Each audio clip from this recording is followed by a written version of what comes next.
Dating as a single mom has to be intentional. Don't get to date recklessly or casually the way other people might. There's more at stake now. There's more hearts involved. More lives are being shaped with the choices you make now. And because it is different, your standards now have to be higher because the cost of choosing wrong isn't just for yourself, it is catastrophic. It is generational. Welcome to the Rise and Rebuild podcast, where we break unhealthy cycles, heal what still hurts, and rebuild. If you're a woman of color, a firstborn daughter, a single woman, or a single mother, this is your space to finally breathe again. Hey friend, welcome back to another episode of the Rise and Rebuild podcast. This is your host, Lydia, and I am so glad you tuned in today. If this is your first time, welcome. Happy Wednesday, you all, or whatever day it is that you're listening to this episode. I hope you're good and that the good Lord has kept you well. So today is the last week of February. It's been a beautiful month of love. I hope you've loved on yourself. I hope you have listened to stories of love that sent to you, honest, true, genuine love to yourself, given that to yourself, and also received some from people that love you and from the people that you love. So I hope you've had a great February, and I am looking forward to March. So let's get into the business of the day, my friend. Today's conversation is for single mothers and dating. I wanted to wrap this month with just some nuggets for single mothers. And this is for the woman as a single mother who loves deeply, who has a big heart, and who has learned over time to give love and not necessarily getting that love back. So today, I want to speak to that single mother who's ready to perhaps give love another chance. Because maybe the relationship they had did not work out, or maybe their partner passed on and now they're ready to rebuild again. Maybe they just want a new lease in love, which is okay, and you are allowed for that. So today it's just for the single mother who is getting her groove back, who is probably wanting just to feel love and to be loved and has a lot of love, as I've said, to give out. So this episode is for you. So as we talk about it, I also don't want you to shame yourself or scare yourself off dating. I'm not here to shame you, as I said. I am here to help you close in on some of the things or red flags or how to date better this time around. And this episode is about discernment, not desperation, because dating as a single mother is different. You and I know that. I have been a single mother before. You know that by now. And so honestly, it's different. It is. So let's talk about why, first of all, dating as a single mother is different. You know, when you're dating without children, the consequences of a wrong choice is just you. It mostly lands on you. You get hurt, you heal, you move on, you wash yourself, clean up, and move on to the next relationship. But when you're dating as a single mother, things on the ground are different because the ripple effect is now wider because you're not just dating for yourself. You are dating with your child or children in mind. You're dating with your child's future in mind. And eventually, you're dating with the understanding that whoever you choose may one day have access to your child or children. So that changes the game. That changes everything because dating isn't just about who gets access to your body or your heart for a single mother. It is about who gets access to your home because you've already built a home for yourself at this point. Your energy, your routines, your children, your child's sense of safety, especially. So dating as a single mom isn't just personal. As I said, like for other single ladies, it has to be very protective. It has to be intentional and it has to be filtered at all levels. And that is why single mothers don't get to date recklessly or casually the way other people might. Not because they're too uptight or scared or rigid, but because they're responsible for more than just themselves. There's more at stake now. You cannot make the same mistake twice. If your first relationship failed, you cannot make the same mistake again. You have no luxury of doing that. There's more at stake now. There's more hearts involved. More lives are being shaped with the choices you make now. And because it is different, your standards now have to be higher than they were, not lower. Not you settle because you're a single mom. Not you should be grateful someone even wants you.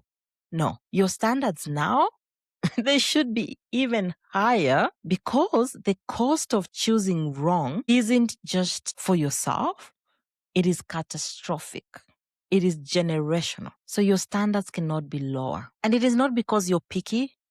It is not because you think you're better than anyone. It is just because you've already lived the cost of choosing wrong. So as a single mother, you don't get the luxury of experimenting with people who are unsure of themselves, who are unclear about their intentions for you, or who are still figuring out life at your expense. You don't have that luxury. You don't. Because you're not just protecting your heart anymore. You're protecting your children. You're protecting their sense of safety. You're protecting, hear this, their understanding of what love looks like and feels like, what consistency looks like, what is trust, what is truth. So no, your standards cannot be lower and they are not unrealistic. You're being responsible for yourself and for your children. And as I said, you have no luxury of making the wrong choices. You don't. Let me pause here because I know so many single mothers struggle, and honestly, I'm sure you've been dismissed before by people saying you should be grateful and take what you get. I'm just trying to find better words to say that. Or you should lower your standards, lower the bar. You're now damaged goods. You should be grateful for even getting attention, even when that attention clearly is coming with a lot of confusion and disrespect. Let me remind you, let me be the voice of truth in your life today. Mama, your value did not decrease because you had a child. Your standards did not suddenly become too much, and your discernment is not you being bitter with life. You are choosing wisdom. You hear me? That is wisdom. That is maturity. It is you learning how to protect your peace before it gets stolen again. Because you've been there before. You've gone through that road again. So yes, Mama, I need you to be wise when you're making dating decisions. Because you're not just making decisions for yourself. As I said, you're making decisions for your children, for the environment your child is going to grow up in. And you cannot afford to make the wrong choice again. That leads me right into this conversation on the red flags that become non-negotiable when kids are involved. They become non-negotiable. You cannot negotiate. When you're dating as a single mother, some red flags, they hurt you, yes. You can maneuver, you can recover, you can bounce back when you're a single person. But when you're dating as a single mother, they are long-term damages. Those red flags don't just touch you, they touch your children. They touch every fiber of your home. So when you start noticing things like inconsistency, emotional immaturity, anger issues, especially lack of accountability, instability, or disrespect, my dear, that's not something you want to sweep under the rug. That is not the environment you want your kids to grow into. And especially if someone is chaotic, why would you want to bring more chaos into your life? That's a hard no, because I want you to hear me well. You're not desperate. Contrary to what you've heard people say, as a single mother, you've been there before, you've done that. You cannot be desperate for a love that is not standing up for you and your children. And the reason I'm pressing this so hard is because once you become a mother, the conversation isn't just, is he good enough for me? It becomes, is he good enough for me and my children? What kind of access are you giving this person to your world? Because whether you plan to or not, relationships have a way of revealing and expanding. And what may start as just dating, you never know. This person may become someone you want to spend the rest of your life with. And so you have to ask yourself, is this the right person that I want my child to be around? So think about that. The other thing I want to touch on while I'm still on this topic is the fact that you're dating someone, it does not mean they get to meet your child, bond with your child, discipline your child, influence your child, or become emotionally important all of a sudden in your child's life. And especially if that child has a present father or a present father figure. I know that can feel very awkward at first, but I want you to understand you have to protect your child or children for as long as you can until you're convinced that this is the right person I want around my children. Protect your child. It is not secrecy. You're not hiding them. You are just protecting them for as long as it takes. And a healthy man will actually respect that boundary. If you're dating or seeing somebody, they will respect that. They will appreciate that. A mature man will understand that your child's heart is sacred ground. Single mother, as you date, you don't have to introduce your child to this person immediately. In the same breath, please, single mom, stop introducing your child to Kevin, Brian, Tom, Harry. I mean, you know what I mean. To every Tom, Dick, and Harry that you're dating. The same way, just protect your child. I want you to treat your child as a very sacred soul that only the best get access to him or her. Now, having said that, there's something else, dating guilt. So some of you, I know, you probably want love, but you're very guilty for even wanting that love again. Guilty for taking time for yourself, guilty for prioritizing companionship. Who will I leave my child with? If I go out dating, and I'm not saying going out to sleep or marrying this person, I'm talking about dating, okay? Giving yourself another chance in love as well. Some of you feel pressure to even explain yourself to people, to friends, to relatives on should you date, girl, I want you to start dealing with that dating guilt because sometimes that's not even coming from a good place. You're allowed to date without shame, regardless of what your past life looked like. You're allowed to take your time without apology. You're allowed to protect your peace. You're allowed to meet whoever it is that you want to meet and take it slow, take it fast, whichever way you want to do it. This is your life. Just do the right thing. Find what sets your soul on fire. Find that person that really brings back your groove in life. Because I know as a single mother, you lost it somewhere along the way. Find it back for yourself and then get somebody that complements that. The right person will bring out the best in you. So give yourself the chance to date again. So today I am giving you a ticket to dating again. I know the dating guilt comes in as a single mother. You want your kids to grow up fast, and that's okay. If that is where you are right now, no judgment, that's okay. There is no right or wrong time to start dating again. That's okay. The goal is peace. The goal is safety. The goal is stability. The goal is a love that doesn't make you feel like you're failing at motherhood. That is the goal for us, for you as a single mother. So as you wade through single motherhood, give yourself permission to date. Open yourself up to coffee dates, to chats.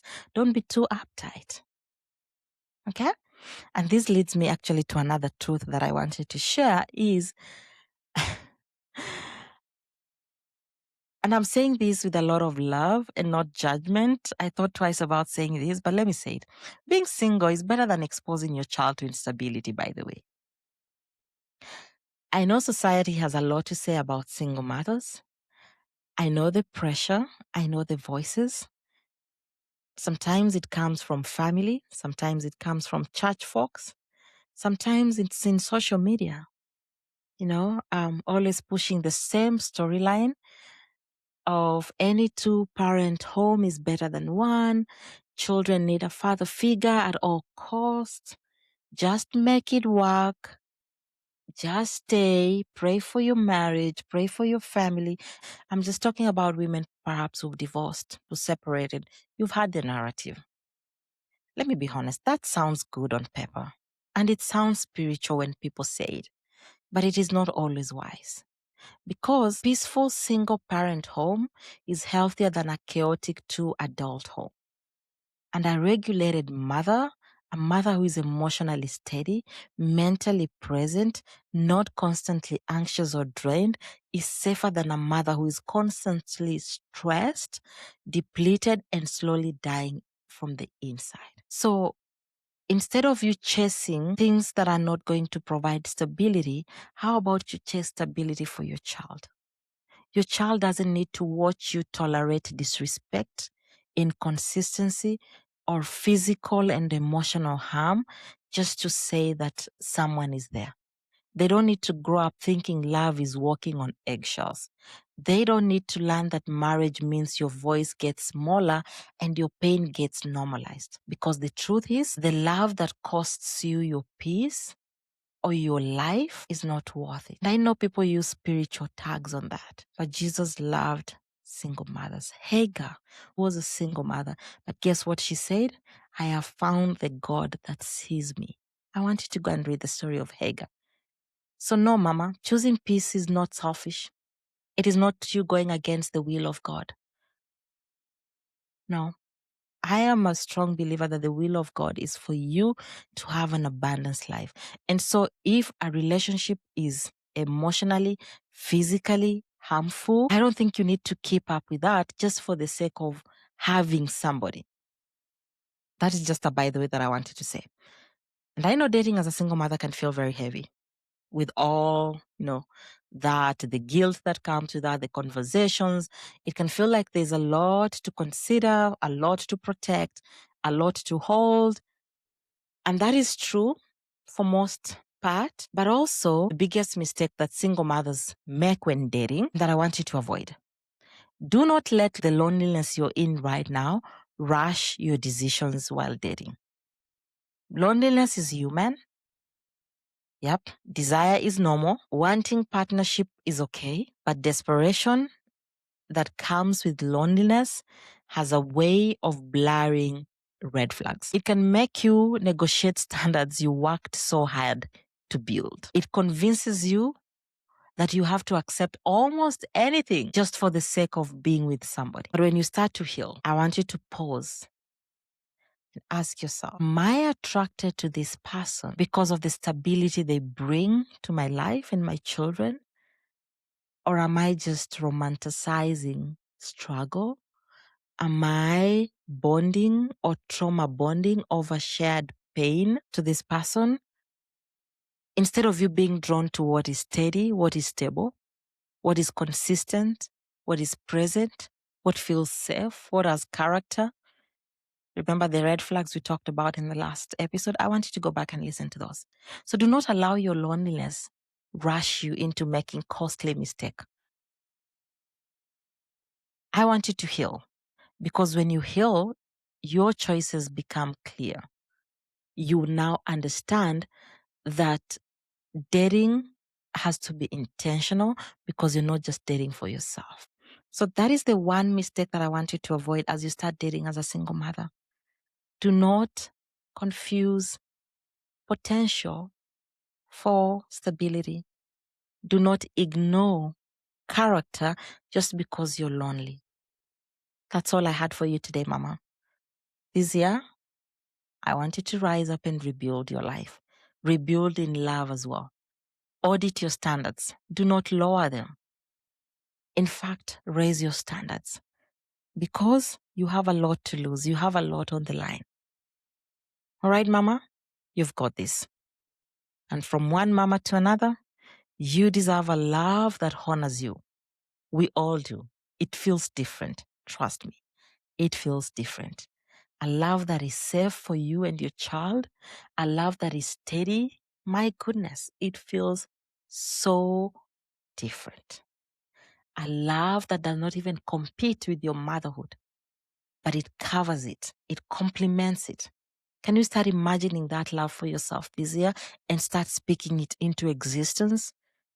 Because that kind of love is out there for you. It is. And when you are loved right, when your child is loved right, you will thrive. Until next time, my friend, I love you deeply. I will see you next week with another episode. Take care of yourself. Bye bye.